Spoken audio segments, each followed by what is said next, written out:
Good morning, good afternoon, good evening, wherever we are. You're welcome to this Financial Inclusion Week 2024, the 10th anniversary. I would like to thank the organizers of the Financial Inclusion Week for 2024.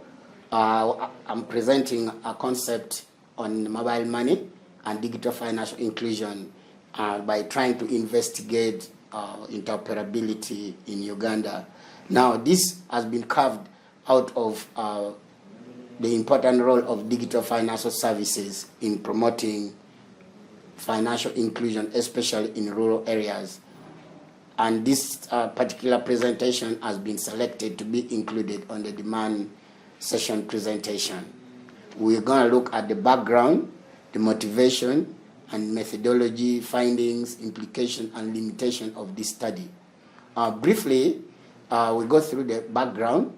Of course, we know that we have the 2030 agenda that has been set under the financial landscape globally by United Nations, and we have the 17 goals that have been factored in to the SDGs. Now, looking at the financial landscape, you will see that one of the key goals, goal number one, is to limit, is to reduce poverty. And this is anchored on the issue of financial inclusion, because financial inclusion leads to growth and development in developing countries. Now, the potential of the 17 goals is linked and is being enabled by financial inclusion, because it helps individuals, especially those at the grassroots, and it essentially empower them, economically empower them to come out of poverty, because it helps them to start micro, small, medium enterprises. However, you still see that globally, the level of financial inclusion still remains low. Why? Because we have both the non-price barrier and then the price barrier. This has resulted into voluntary and involuntary exclusion, meaning that we have adults who still do not have access to financial services. We can see from this global perspective, you will look into it that the red dots are trying to show the number of adults who lack actually access to accounts. And these accounts are provided both digitally and non-digitally. Digitally, these accounts are provided through digital platforms like mobile money, and then non-digitally, the accounts are provided through the banks, through their different branches. So from this overview, globally, you can see that we still have about 1.7 billion adults who do not have access to financial services. Now, when we move down, you can also see that because of the use of digital technology, you see that there has been strides in escalating access to financial services by providing access to accounts through digital financial services like the mobile money platform. Now, when you look at the global perspective, you will see that we have different sections which are prescribed by the different colors. So, based on this, you will see that because of the use of mobile money, about 69% of adults around the world have an account now, meaning that there is still about 31% of the individuals who do not have access to financial services. Therefore, to achieve the 17 SDGs by the year 2030, there is still need for efforts to look into escalating financial services to other adults who do not have access. Now, you will find that this can only be achieved through use of or adoption of digital financial services like mobile money. And you will find that because we do still have a large percentage of individuals who do not have accounts, the adoption of mobile money through use of mobile phones, because you find that over 90% of the unbanked individuals in developing countries own mobile phones. And in sub-Saharan Africa, you will see into it that about 80% of the population have mobile phone ownership. Now, when we adopt and use mobile money, you will find that one, it provides convenience. Two, security. The use of mobile phones makes somebody to store and transfer money with safety. And then also it promotes some kind of efficiency. Now, you will find that globally, we have about 1.7 billion registered mobile money accounts. And this actually translates into about a transaction of over $2.7 million that are actually transacted over the mobile money every minute. Now, this clearly shows us the impact that mobile money can actually cause in increasing access to financial services. Now, when you look at this graph is showing the active 30 days mobile money account activities from 2022 to 2023. You see that about 1.754 million accounts are being operated, and you can clearly see that also we have about $435 million dollars that have been actually transacted through the mobile money ecosystem. Now we see into it that the registered number of accounts are actually increasing, and then also the active number of accounts based on the 30 days are also active. And this clearly shows us the impact that can be created by the mobile money. However, you also find that there is the problem of lack of efficiency and disruption caused by the network. You find that the providers of the mobile money services over the mobile phones are actually faced by problems of network interference. And this network interference actually cost this institution and also the users not to access the mobile money services. Now, globally, you will see that there are over 25% daily transactions that suffer from poor networks, connectivity, and disruption. And in Africa alone, you will see that over 20% of daily transactions suffer from poor network connectivity.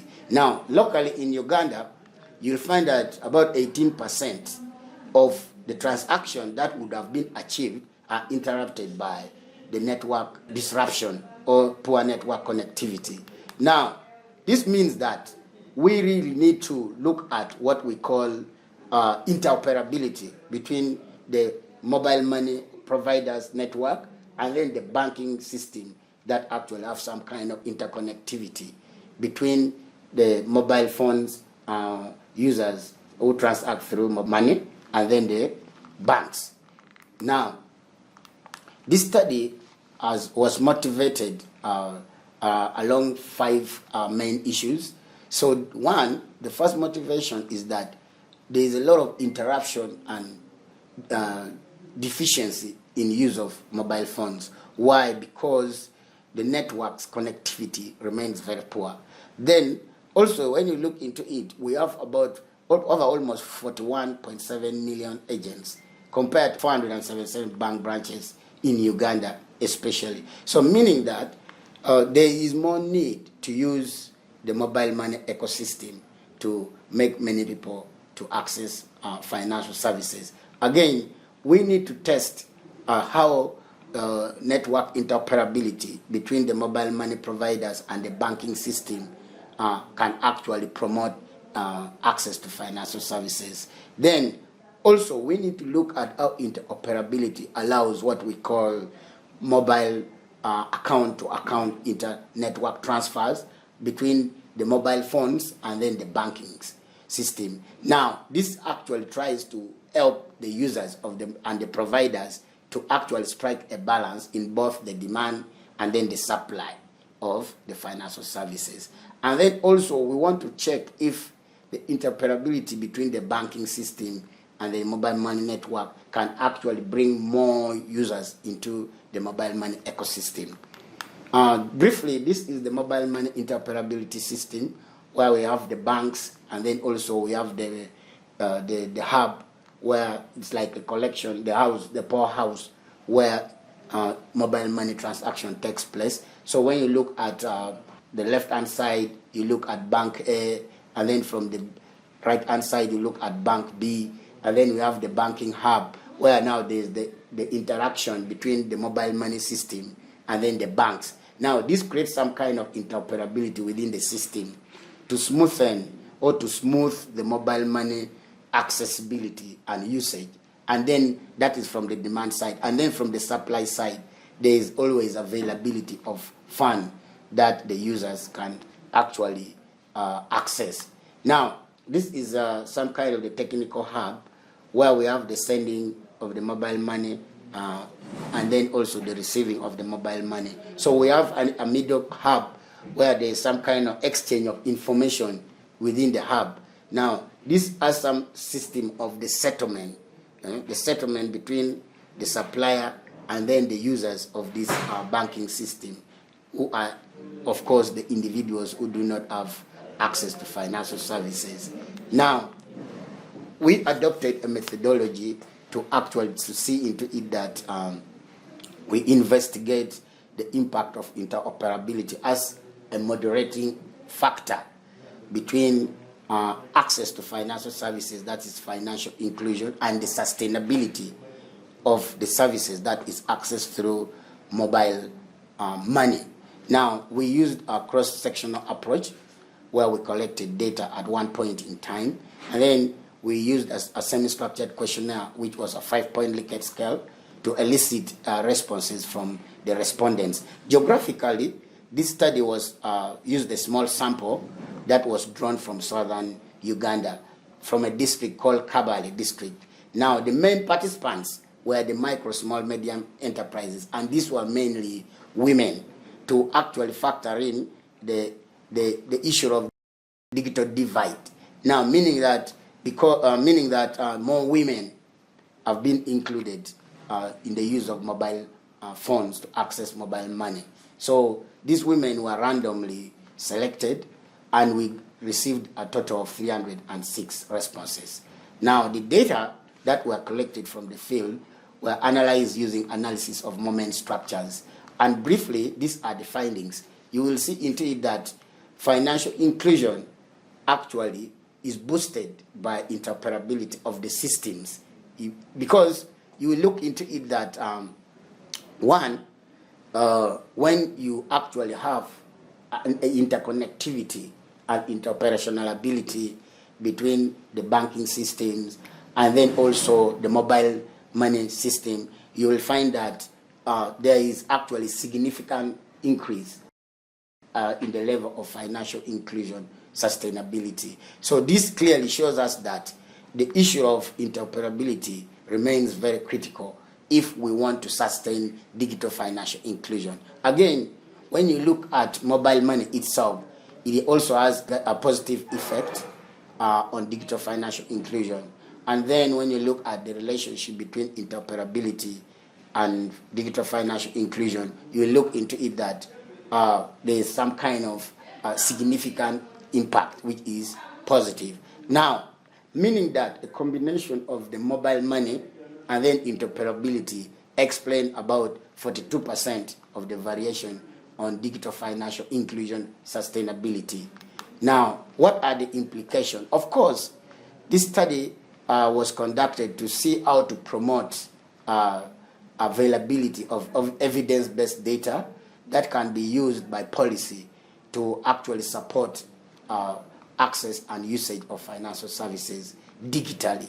Now, when you look at the feedback or the findings from this study, one, policy can actually use these findings to strengthen interoperability between the mobile money providers and then the banks and other stakeholders, so that there is some kind of efficiency of the networks which covers different rural areas. Now, the use of different networks of banks and then the operation of the different mobile money providers with the availability of their network connectivity can actually boost interoperability. Again, these findings can also be used by policy to look at issues of consumer protection over the mobile money ecosystem. So policy should look at strengthening actually the law that protects mobile money users to attract more individuals within the mobile money ecosystem.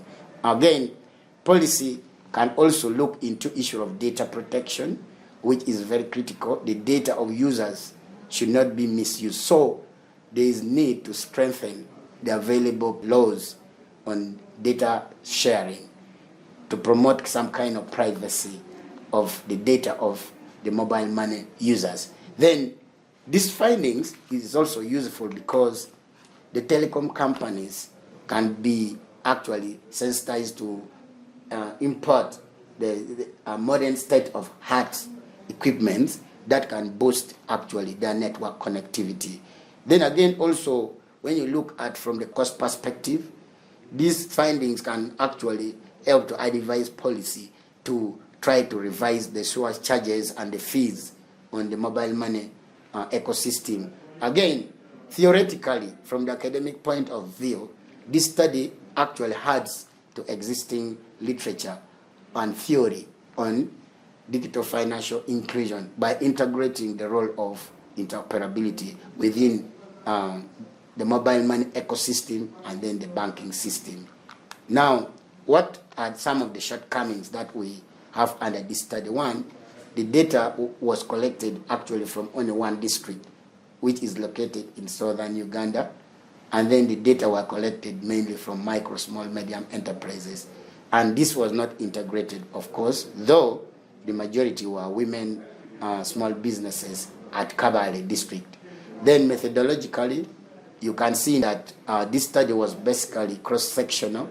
Now, further studies could do some kind of longitudinal or RCT to study the behavior of the users of mobile money across the different networks. Now, this is some kind of the interoperability of stakeholders. So we have the mobile network operators, we have different mobile market providers like Airtel, MTN, and how we can see them there. Now, these work together with the banks to have some kind of accounts or account interconnectivity so that they can provide on-time access to financial services. So we have a number of mobile network operators, and then also we have commercial banks. So these banks are they have what we call interlinked accounts, which can be used to actually boost access to mobile money by the different users. So we have also other commercial banks, as we can see. These are actually engaged in what we call online banking, and also this is factored into the mobile money transaction and usage. We also have other banks as well, including microfinance deposit taking institutions that have really worked together with the mobile money companies to see into it that the provision of mobile money through interoperability is boosted to increase financial inclusion. I would like to thank the participants, the organizers of this Financial Inclusion Week, wishing everybody a successful session. Looking forward also to participate in the upcoming Financial Inclusion Week 2025. Thank you very much.